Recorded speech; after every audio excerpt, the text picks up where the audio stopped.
Hey YouTube, this is Scarecrow Kaiser. I'm going to do a combo tutorial here for Grandblue so that you can learn all like the combos and stuff, or at least the big combo that matters for the combo of the reverse and the brake ride.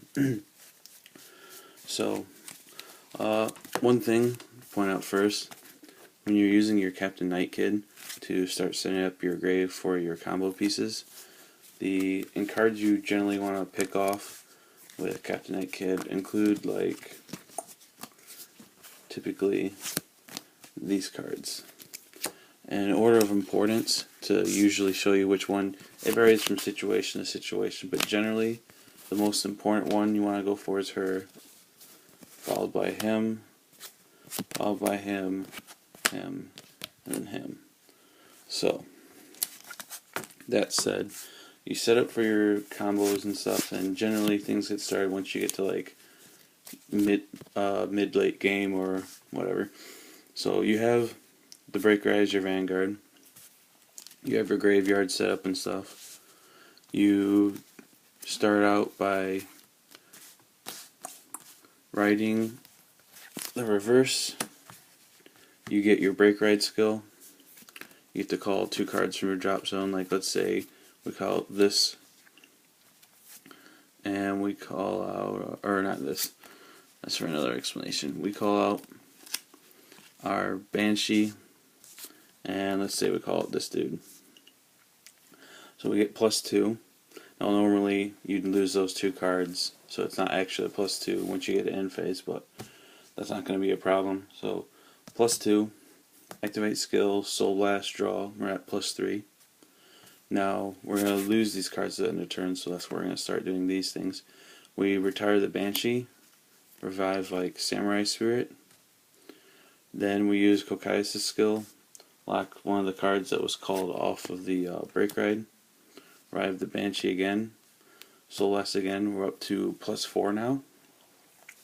Then we can retire Banshee for something more appropriate from the drop zone, like Samurai Spirit, or it's not Samurai, Deadly Spirit, or Night Mist.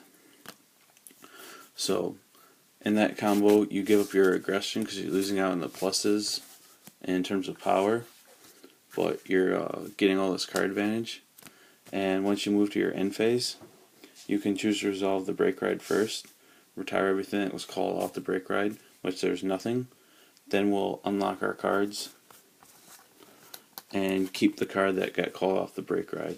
So you get -1 from doing your ride, but then you end up getting +4, so in a total it's a +3 move, which is pretty cool. You start out with nothing and get all these resources.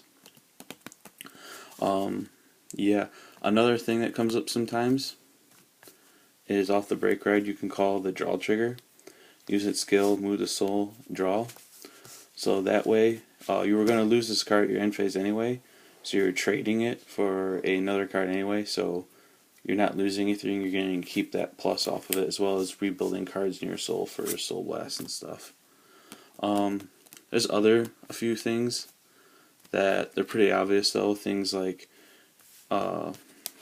using Kokaitis to revive one of these two so that they get together and team up for 21. Reviving the dragon off the brake ride.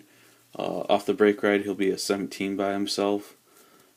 So even teamed up with like a even if he's teamed up with at the minimum like her, he's still hitting 23 now, which is a sweet spot against like a cross ride. And even if you just revive him off Kokaitis, it's going to be a 15 for that turn. So again, like a 6k behind him that hits 21, which is a sweet spot against 11s. So that's basically just going to cover all the basic combos you need to know for how to play the brake ride reverse. So thank you for watching.